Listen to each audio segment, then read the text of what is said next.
Welcome to the Manders Mindset podcast. Here you'll find both monologue and interviews of entrepreneurs, coaches, healers, and a variety of other people, where your host Amanda Russo will discuss her own mindset and perspective and her guest mindset and perspective on the world around us. Manders and her guests will help explain to you how shifting your mindset will shift your life. Welcome back to part 2 of my conversation with Hollis and Scott Sunderland. If you haven't listened to part 1 yet, I highly recommend starting there because we covered some powerful insights on mindset, on transformation, and on breaking free from limiting beliefs. Last time we ended, Scott left us with this powerful thought about taking small steps towards progress. And I think it's the perfect way to start today's episode. So let's pick up right there. I would say it's not the weight. It's not the paralysis. It's not the cancer. It's not whatever the doctor tells you it is. It's your mind. It is that voice inside your mind that is creating whatever that is. Whatever that wound is, that's why you're going through the weight. That's why you're going through whatever the doctor tells you it is. And I think when we are really gentle with ourselves, and I forget who it was, but I remember talking to somebody and I said, just get in the car. Just get in the car. There was a woman we worked with. She could not leave her apartment. She was so ill, she could not leave her apartment. And she came on one of the calls and she said, I crawled out my front door. I crawled down the steps, hands and knees in snow. And not a year later, she said, I was in the woods and I camped by myself. And there was like 2 feet of snow and I made it. Because that's literally what it takes sometimes. So sometimes it's not about going to the gym. It's just getting in the car to go to the gym because it's hard. You're overcoming a habit that isn't it's not a donut habit. It's not an ice cream habit. It's a habit of you. It's who you have become your whole life. And now you're going to fight that and think, oh, well, I'll just go to gym. Well, January 1st, I'm going for 4 hours. And then the next day, the 2nd, I'm just going to do 2. I'm going to do legs for 2 hours. I'll probably lose, I'm thinking 2.5 pounds, right? That's about right. And then I'm thinking the 3rd, I'll take the day off. I'll just run around the house 27 times. And then on the 4th, I'll go back and that's going to be my marathon. I'll do 6 hours. Bro, you ain't getting out of bed. On the 2nd, you're not going to get out of bed because you're going to say, I can't do that. Yeah. But you can get out of bed and then you can walk across the floor. Then you can go to the bathroom. Then you can get in the car. And then you can say, you know what? I did something today. That's winning. And listen, if that's where it has to start, then that's where it has to start. But you have to find that strength in you to say, I did good today. I did good today. I could have sat on the couch or never got out of bed, but I got out of bed. I could have sat there and never took a shower. I went in the shower. I got a shower. I did good today. And chances are the next day you'll go further. That's right. So, yeah. It's so true. I'd love to transition a tad. Now, you guys developed a modality, and I'd love if you could walk me through it a little bit, the Quadrant Theory. Yeah, absolutely.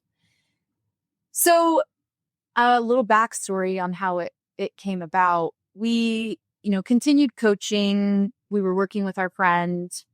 And then at one point, I was really passionate about working with women specifically because of what my journey and what I'd been through. He broke up with us. I'm doing my own thing. She shift. I got it proved. Yes, I needed to prove, there's a ton of benefits, but a ton of, not disadvantages, but in working with partners, there's a lot of advantages, but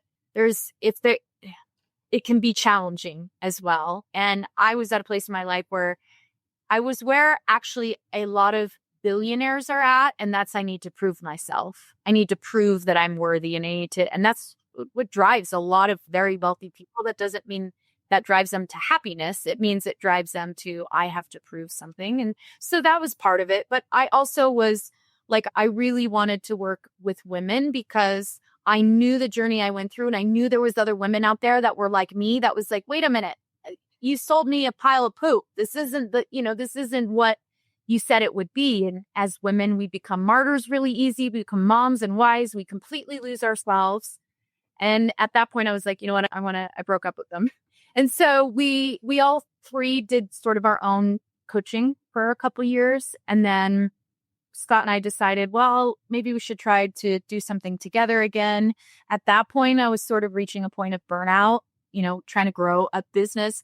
You're coaching people, but then you're also the business owner and trying to grow a business. And you're also going through it yourself. And you're also, doing your own inner work. So it was a lot. And I was trying to grow a business from a proving standpoint as opposed from a super aligned. I would say it started out super aligned, and so I was really getting burnt out. Him and I hadn't been to like any retreat or workshop for a while. And I said, we need to go do something for us. We need to, go to a workshop. We ended up finding a ketamine-assisted mindfulness retreat in Pennsylvania. And we didn't know what ketamine was, but we jump in at first to things. And so we talked to the lady about it. It sounded great, Bradley. We went and Can you explain what ketamine is? Absolutely. So ketamine is anesthetic. So they use ketamine in emergency rooms to do like quick surgeries without having to put someone under general anesthesia because they will keep breathing on their own. So they developed it during the Vietnam War so that they could work on soldiers out in the field for pain relief. And so they could do things really quickly so they wouldn't remember or feel it. So they use it in the emergency rooms every single day. I used it for that. I didn't know, but I was getting it for a dislocated shoulder. And they use it on 3-month-old babies. Like it's probably has the biggest safety profile of all prescription medication. Super high safety profile. So what they found in the last really 10 years is the effects that it was having on people with treatment-resistant anxiety and depression. And they were like, it seemed like almost instantly, as opposed to people who are on antidepressants for months and months and it doesn't do anything. It seemed within a few sessions that people were better and that they didn't need to keep taking their antidepressants. And so then they started to do a lot more research on, okay, let's look at what ketamine is actually doing in the brain. Let's see why this is happening. And what they notice is at smaller doses, it has this sort of psychedelic type effect. Now, it's different than most psychedelics because most psychedelics that you say are natural, right? They come from the ground. They're a lot harder to dose.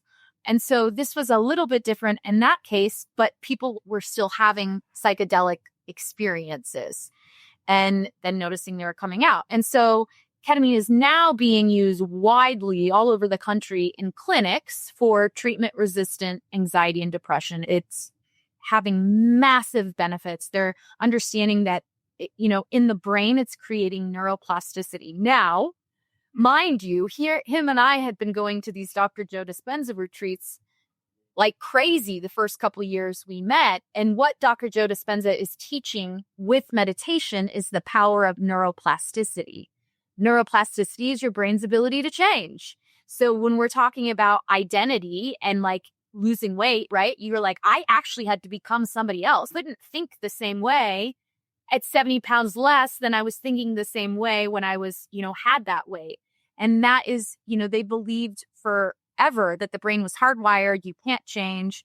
And then they discovered neuroplasticity. Actually, yeah, you can change in your brain. Your brain can change. And we've been learning about this through Dr. Joe and practicing meditation for years. So it was working for us.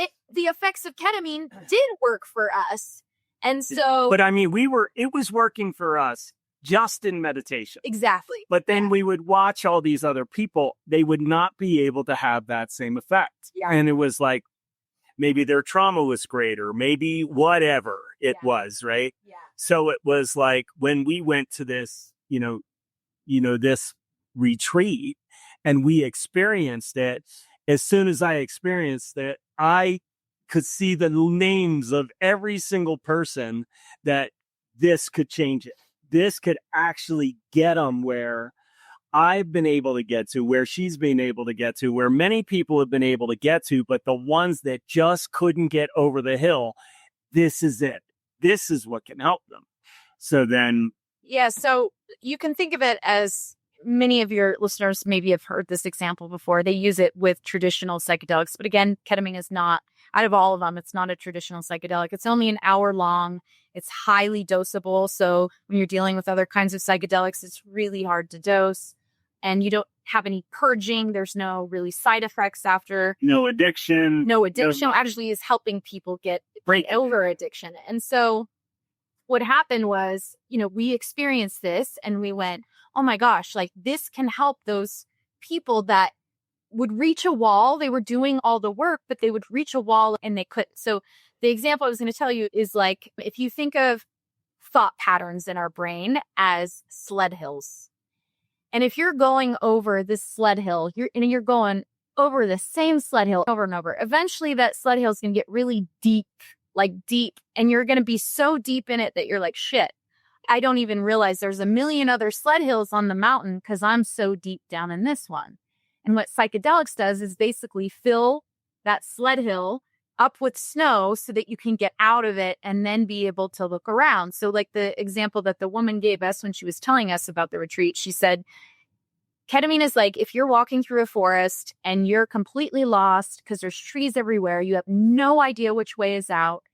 Ketamine in the brain is basically pulling you up above that forest so that you can see clearly which way is out, so that when you come back out of the experience, you actually know the direction out.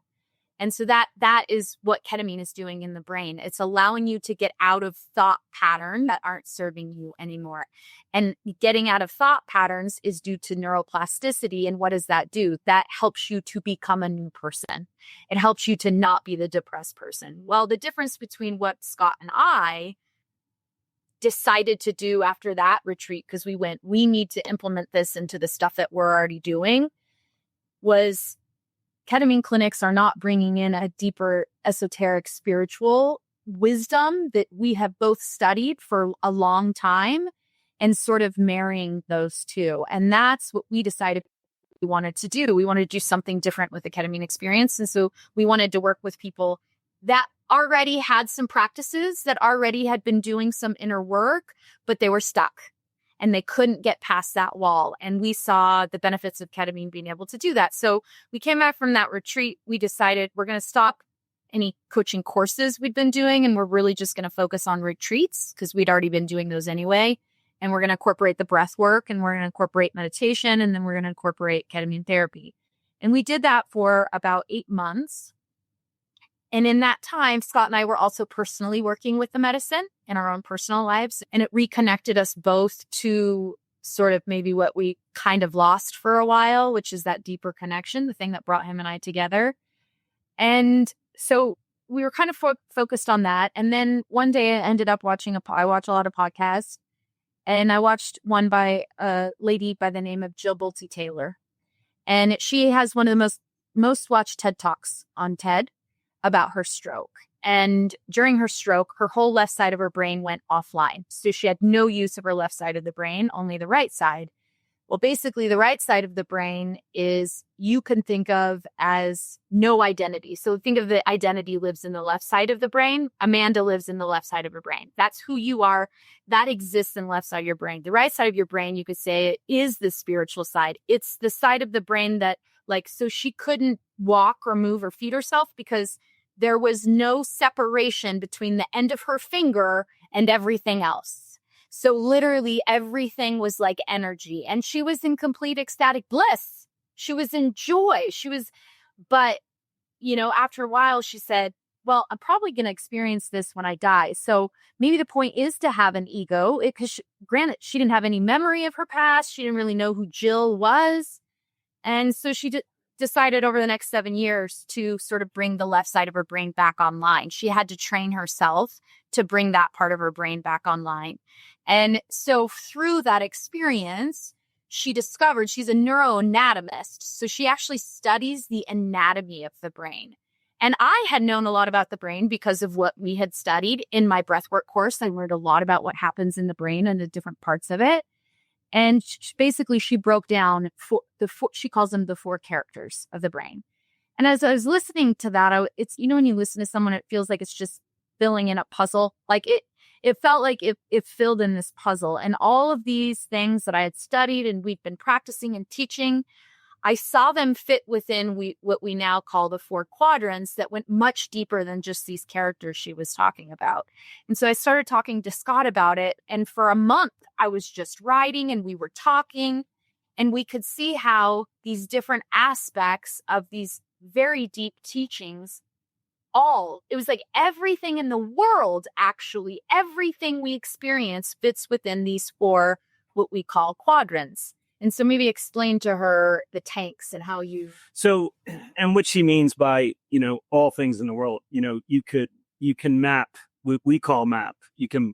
I can map Amanda. I can tell you in what quadrant you're most dominant, your dominant quadrant is. And, you could look at the quadrants as seasons, winter, summer, fall, spring. You can look at them as astrological. It goes on and on. So elements. So basically, if you picture 4 big water tanks, and they're all square, they're all tied together, but they don't connect to each other. And there's one big pipe that comes in, and it's supposed to go to the center and fill each tank equally as it fills the other tanks. But what happens so all tanks are balanced. All tanks are balanced. That's the goal. That's what's supposed to happen. But as we talked about before, the parent-child wound, are growing up. The tank, the regulator that controls the water flow into these tanks gets stuck, and one gets filled while the other ones go empty. So what ketamine does is it unsticks that regulator. So then all tanks get filled. And suddenly it's hard to explain. I guess you could probably explain it better. Like a quadrant 1 is. So quadrant 1 would be the aspect. So the element of quadrant 1 is earth. The season is spring. So you can think of quadrant 1 as the aspect of you, or the aspect of the season that's like the doer. That's like the leader. So we also use Carl Jung psychology within each quadrant. We use the archetypes. He uses 12 archetypes that he says these 12 archetypes exist throughout human history. We use these archetypes in our movies, in our stories, in our mythologies. Like these 12 archetypes represent every part of every human that was ever alive. And so we actually were able to map those 12 archetypes within each of these quadrants. So the quadrant 1 is the rebel, is the leader. So if you're in quadrant, the feeling when you're like really confident, and you're like, I can go get shit done. It's the analyzer also, the entrepreneur, the critical thinker. So you're in this season and you're in the element of sturdiness. This is the ego, is quadrant 1. So think of, so quadrant 1, the season is spring. So think about spring. What happens in spring? We come out of winter, and now plants are starting to, come out of the earth, right? Flowers are coming out. They have to push up and out. They have to do. Okay. It's not just basking in the sun, which would be quadrant 3, right? So 3 is. So quadrant 3 would be, so it's the emotional limbic system of the right side of your brain. So it's basically like the playful child. The element's fire. So if you think of fire, in Jungian psychology, it's the gesture, the adventure. So if you think the part of you that you're being really playful, like you're feeling fiery, think of a little kid that's dancing and they're just like, they don't care. They don't care about, it's summer. It's like, summer. We're having fun. We don't have responsibilities. We're just going to be playful. It's it's very present. So you're not thinking in the past or the future. It's very present. It's very playful. It is all about adventure into the unknown. It's really about community because, people who are natural born into quadrant 3, they're very playful. They're comedians. They are very charismatic. So that would be quadrant 3. Quadrant 4 it's an air sign and it's fall. So it's like universal connectedness, universal consciousness. It's wisdom. It's being connected to everything. It's like when you have an experience when you're in flow. I use the example of athletes. They say when they're in flow, it's like they aren't doing anything. It's just happening through them. That is the Musicians. That's quadrant 4. It's like you lose all sense of the ego, of the identity. You are not that. You are connecting with something deeper. These are deep states of meditation. In breath work, you reach these states. And then down in quadrant 2, which is the left side of the limbic system, the left emotional side, that is where our memories exist. That is where the wounds, the first 7 years. And so this is like the wounded inner child, but this is also representative of the winter, of rest, of going within, of going internally. And so the whole purpose of the quadrant theory on the first level is bringing balance to all of these parts of ourselves. Because what Scott and I noticed, not just in our coaching of other people, but in ourselves, a lot of times these get compartmentalized as if that's the only thing. Like you could say the personal development, Tony Robbins' face is a quadrant 1 dominant, but it's all about do you. But that can overpower that wounded child, the quadrant 2, if there needs to be some deeper work done, right? And then if you're going over to the left side of the brain and quadrant 3 and 4, that's surrender. That's like, I'm going to let something bigger happen through me. So what we realized in this, leveling those tanks is the most important thing. All 4 seasons are equally as important. And so what we were able to walk people through and what we do now is number 1, looking at, okay, how do I know who I'm being when I'm in each of these quadrants? What are my thoughts? What are my feelings? What are my actions? So I'm very clear, the awareness part, right? I'm very clear, like I'm balanced in my quadrant 1 or I'm not. I'm burnt out, I'm whatever, right? And so we help them understand when they're balanced and when they're not, and then how to move through these cycles more easily.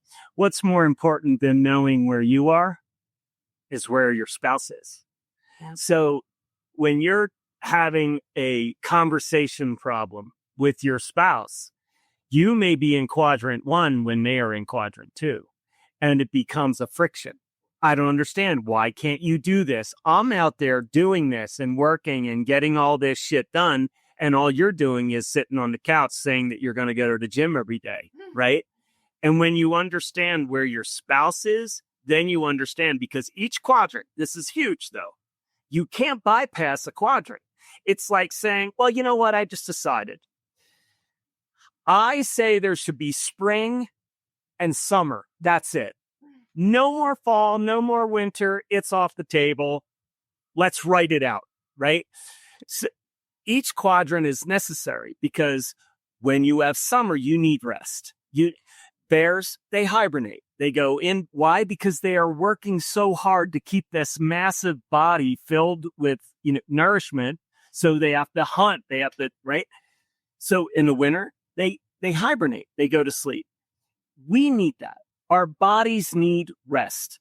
That's why we sleep. That's why we get comfortable mattresses, so we can rest, right? So when you know that your partner, even though you may be in quadrant 1, or maybe you're in quadrant 3, when you know that your partner is in quadrant 2 and they are in rest, you have a totally different understanding. And they have a different understanding. So what we started to realize is working as a couple in this, because we thought, how could this change relationships? When she's in a hole, I realize she's in quadrant 2. I got to back off. I have to let her be in quadrant 2 because I know I have been in quadrant 2. I know what that feels like. So now I know that's where she is. I need to give her space. I need to rest, let her rest. And when she is like, I don't know why, but I don't have any energy right now. I don't have any drive right now.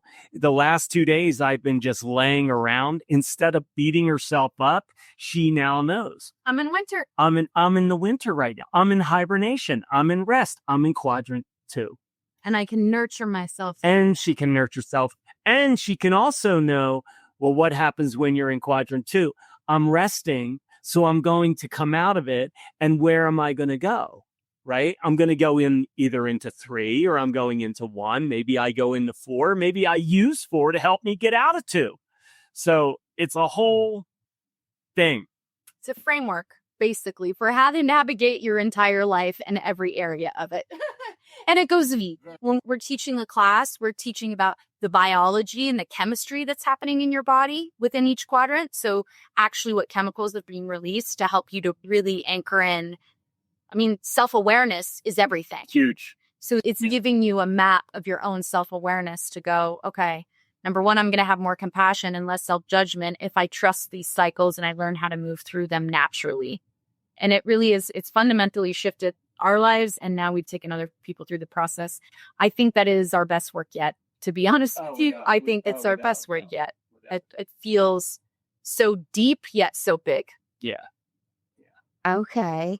And now, in this framework, what's the best way for people listening to us to try to implement it? So actually, I just did a webinar yesterday teaching about the 3 levels. So I'll give you a very brief thing so your listeners actually have something to walk away from. Number 1, we have a mini series on our YouTube channel that breaks down each quadrant. So you can listen to those videos and it's a breakdown. So you can understand the characteristics and the traits of each quadrant. From there, you're going to want to make your own personal map, right? And that map is going to include what thoughts, feelings, and actions do I do when I'm balanced and when I'm imbalanced in each quadrant, right? So for example, quadrant 3, if I'm balanced in quadrant 3, it means I can still be playful. I can be spontaneous. I can be surrendered. So I'm not trying to push or force or control anything. That's balanced in quadrant 3. I know when I feel that in my body. I can feel the chemistry. I know the thoughts I'm thinking. If I start to get imbalanced, then I become irresponsible. Then I'm like, I really don't want to do anything. I don't want anyone to want anything from me. You can sort of get stagnant and then you become almost like a rebel without a cause, that you're just like, I'm trying to avoid any responsibility, right? So that's how I know I'm imbalanced. Okay. Do that for any of the quadrants, right? You can do that for anyone. So from there, you have the map. And then the second map would be, okay, what activities can help me stay balanced in each of these? So what are some activities that trigger each of these quadrants that I can implement into my daily life? And then if I'm imbalanced, like he said, all right, if I'm 2 days in quadrant 2 and I'm allowing myself to just rest, because most of us don't allow that, and I'm allowing myself to just be on the downhill, because when you go from states of flow, your body can't maintain that because there's a lot of dopamine and norepinephrine that gets released and your body can't maintain that. It has to go on the come down. And so the most important part is not to bypass the come down, to be in it. However, you can get stuck down there and imbalanced, right? That's what we talked about at the beginning. So then recognizing, all right, I'm probably need to move myself out of the cycle. I'm not naturally rising out of it. I'm sort of getting stuck in it. And so then you'd have specific activities for each of those to get yourself out of it. Very quick inversion. Okay. Love that. Can you give me your link to the YouTube? I will link that in the... Absolutely. Yep. It's a mini series. So we go through, like I said, the description of all 4 quadrants. That I'll share that with you. So then you can really go to get a good idea. And the thing is, these affect every area of your life because every quadrant represents a different part of your life. So relationships would be quadrant 2 because that's your emotions and you're dealing with relationships. Your business would be quadrant 1. So that's more of your entrepreneur and leadership. Your play would be quadrant 3. And a lot of times that's going to have to do with physical activity as well, is your quadrant 3. And your connection is quadrant 4. It's every area of your life. Can the quadrants overlap? Absolutely. And there are many things that you can do to activate all of them, right? And so we talk a lot when we go deeper. So this is sort of the level 1 surface level. In the class, we take it much deeper, but there's things that you can do actually to activate all 4. We teach about your natural born quadrant, which is like your gifts and your purpose. That's sort of the deeper levels. But I think for now, just people understanding, the surface level of just how to start applying that to your life. Yeah, definitely. Yeah. Wow. That is so fascinating. It is. Wow. Well, thank you so much. rabbit hole. I love that. No, it makes a lot of sense how it can apply to literally everything. And when you said emotions, I know that is relationships, but my mind was like, emotions can play into other areas, Absolutely. Wow. Yeah. Well, thank you guys so much for speaking with me. I really appreciate it. Thank you for letting us share all of this.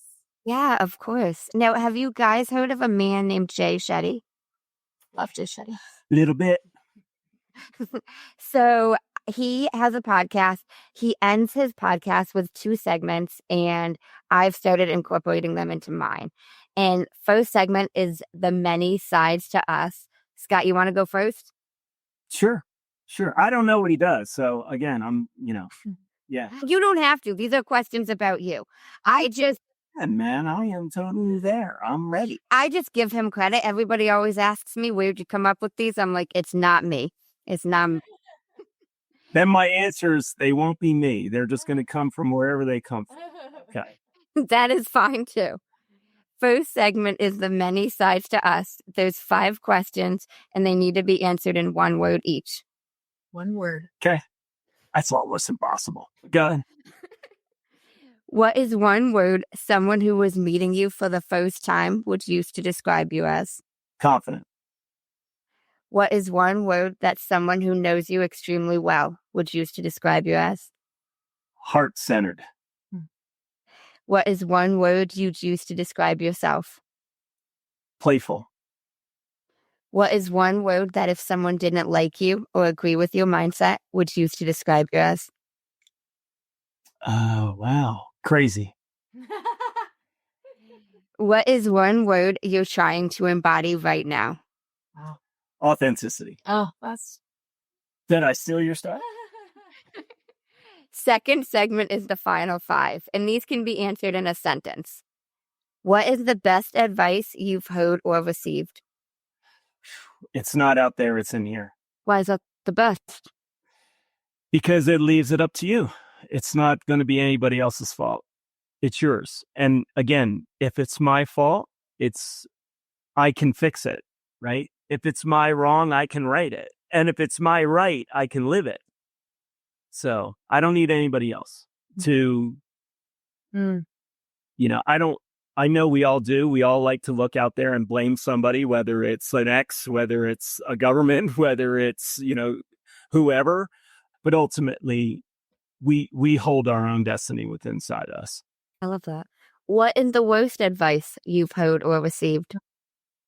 Get a job. No. Wow. Yeah, probably like you have to conform. You have to, whatever, authority. Like you have to listen to authority. You have to conform to the rules. I'm a bit of a not a rule breaker. I'm a rule redefiner. So. I like that word. A rule redefiner. Okay. Redefine. Why is that the worst advice? Because it takes away your self-sovereignty. I believe a lot of people have lost themselves because they haven't followed their own self-sovereignty. They haven't listened to their own words. And I will tell you this, as being the older gentleman that I am now, I still think I'm 16. I'm just saying. But the age says something else. There is probably no greater emotion than regret. Regret is devastating. So, don't listen to people that say you can't, because ultimately, if you listen to them, you're saying you can't. Yeah, that's so true. What is something that you used to value that you no longer value? Oh, God, everything. Things. I had all things. You name it, I had it. Boats, cars, fishing rods, train sets, you name it, I had it all because I thought all those things would make me happy. I now live in a 400 square foot RV, which we get to travel and see not the world because we would be amphibious, but we get to see everywhere, in the United States. We've been so many different places and experienced so many different things. And I've realized it was never those things that defined me. And I look at so many people get lost in all the things that end up defining who they think they are. If you could describe what you would want your legacy to be as if someone was reading it, what would you want it to say? The courage to be wrong. Courage to be wrong. If you could create one law in the world that everyone had to follow, what would it be? And I want to know why. Okay, so we're going to have to repeat that one again. If you could create one law that everyone had in the world had to follow, what would it be? And why? Wow. It's a hard one to define, I guess, is what I'm thinking right now, is the power to learn the power that they are, to really realize the strength that they are. Because again, I think that lends to every other answer, right? It's being self-aware, self-motivated, knowing that maybe the purpose that you're here is just to be here. But I think ultimately to, live authentically and be proud of who you are no matter what you are, because there's quadrants and people get stuck in quadrants. People get stuck in quadrant 2 a lot. People get stuck in quadrant 4 a lot. So I think it's, the courage to change, not necessarily worry about what everybody else is going to define you as. Find your own definition of yourself. Is that the answer to that question? Did I answer it? I think so. I answered it without 30 sentences or paragraphs. That's okay. Well, you got a preview, but so first segment, many sides to us. What is one word someone who was meeting you for the first time would describe you as? Friendly. Sure. What is one word someone who knows you extremely well would use to describe you? Authentic. What is one word you'd use to describe yourself? Deep. What is one word that if someone didn't like you or agree with your mindset would use to describe you as? I can think of 2, but I'll say cold. What is one word that you're trying to embody right now? Well, I was going to say authenticity. Can't have that. No, I use it. I would say embodiment itself. Embodiment. Mastery. There you go. Mastery.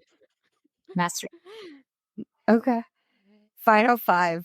What is the best advice you've heard or received? The best advice I heard or received was,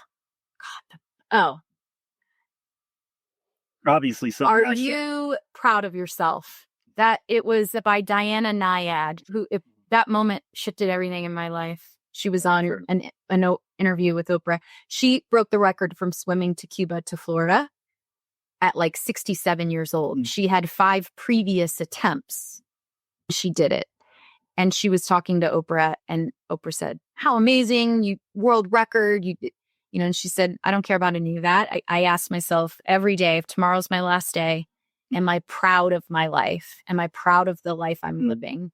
And in that moment, I wasn't practicing what I was preaching. I wasn't living a full life. I was on the bleachers wishing I was down in the arena. And so that moment fundamentally stuck with me. Like, I need to live my life so I am proud of my life, that I did everything, that I pushed myself to do everything. And that led me to everything. Everything. What is the worst advice you've heard or received? That is probably something I said. Don't move across the country with this man you don't know. This is true. That's true. That's probably the worst advice. Yeah, that is very true. I'm assuming that's about Scott. Somebody told you that about Scott. And I thank God didn't listen. Yeah. Or you don't know that person. Yep. Yeah. Thank God I didn't listen. That's right. That's the worst advice. What is something that you used to value that you no longer value? Other people's opinion. If you could describe what you would want your legacy to be as if someone was reading it, what would you want it to say? I guess I'm kind of confused by that question. Like, what do I want my legacy to be? Like, what do I want to inspire in others? Yeah, if someone was like reading about you, what would you want it to say? Gotcha. Bravery, courage, bravery and courage to think and live outside of the box, to be brave enough to go, there might be something different than what everyone's been doing. If you could create one law in the world that everyone had to follow, what would it be and why? I was thinking this when I've heard this on Jay Shetty so many times, and I always wondered what my answer would be. And even as you asked him, I was wondering, and I was going through some different things, and I've heard some great answers like be kind, and but that's all perspective, because what is kind? What one person thinks is kind, someone else may not think is kind. Mm-hmm.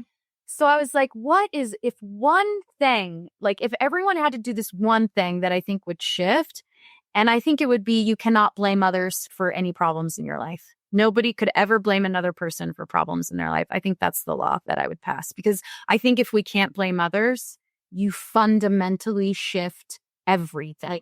Everything shifts because we take our power, our own power back, and we go, oh my God, I am more powerful than I thought. And it wipes out all of that old conditioning that I'm whatever, I'm a stupid girl, I'm a stupid boy, I'm incapable, no one likes me. It wipes all of that out, because if you can't blame someone else, you go, well, I can do all of that. Yeah. I love that. I love that law. Wow. Well, thank you guys so much for speaking with me. I really appreciate it. Us too. Thank you so much. I hope your listeners got lots of value from that today. Oh my gosh, I'm sure they did. Yeah. We like to talk. I know. So do I. And no pressure, but any final words for the listeners? I do just like to always leave it back to the guest. I don't know if that's a good idea. No. Yeah. Scott, any final words? Final words, Scott. It exists. It exists for you. So go find it. I mean, it is whatever you're looking for, happiness, whatever it is. For I sure. promise you, Yeah. as someone who's been in both sides, it exists for you. So I always end everything with go find it. Go find it. I love that. Well, thank you. Thank you guys so much. I really appreciate it. And thank you guys for tuning in to another episode of Manders Mindset. Thank you so much for listening to part 2 of my conversation with Hollis and Scott Sunderland. I really hope you enjoyed the second half of their journey and diving more deep in it with me and them as well. If you want to delve down M's journey a little more deeper, I encourage you to check out her episode on breathwork magic. That is linked in the show notes as well. I also want to leave you guys with a few key takeaways from part 2 of the episode with Em and Scott. First of all, mindset shapes our reality. It's not about the weight, the illness, or the diagnosis. It's about your mind creating the experience. Transformation starts with small wins. Sometimes it's just about getting in the car, not forcing yourself into big changes overnight. Like Scott said, you're not going to lose 3 pounds on the treadmill, because you're not. And you're not going to get your PhD tomorrow if you haven't taken a college class. Let's be realistic. Next key takeaway is about breaking old patterns, because it is very hard to do, because you're not just breaking a habit. You are breaking the identity that created that habit. Many people fail because they try to change everything at once. I've talked about this quite a bit, but sustainable transformation happens one step at a time, step by step. Then Em and Scott shared about the Quadrant Theory, a framework for life, and how we all operate on 4 quadrants. And how we all operate through 4 quadrants. The first quadrant is spring and earth, the doer, the leader, the entrepreneur in us. Quadrant 2 is winter and water for the element, our inner child, emotions, and healing. Quadrant 3 is summer and the element fire, the playful self, creativity, adventure.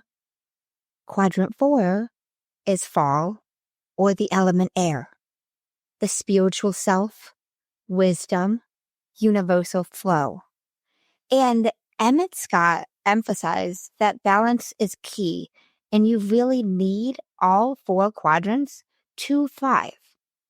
Being able to understand which is your dominant quadrant will help you navigate life and relationships better. Then they talked about ketamine and rewiring the brain, and how ketamine is being used for treatment-resistant anxiety and depression. It creates neuroplasticity, helping people to break free from deeply ingrained thought patterns. When ketamine is combined with breathwork and mindset work, it can be a powerful tool for transformation. They also emphasized how personal responsibility is everything. It's key. So many people stay stuck because they believe they have to conform to societal expectations. True change happens when you stop blaming others and take full responsibility for your life. The power to shift your reality is already within you. So what are you waiting for? Until next time.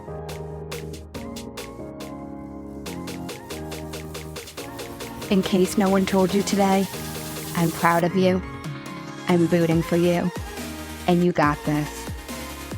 As always, if you enjoyed the show, I would really appreciate it if you would leave me a 5-star rating, leave a review, and share it with anyone you think would benefit from this.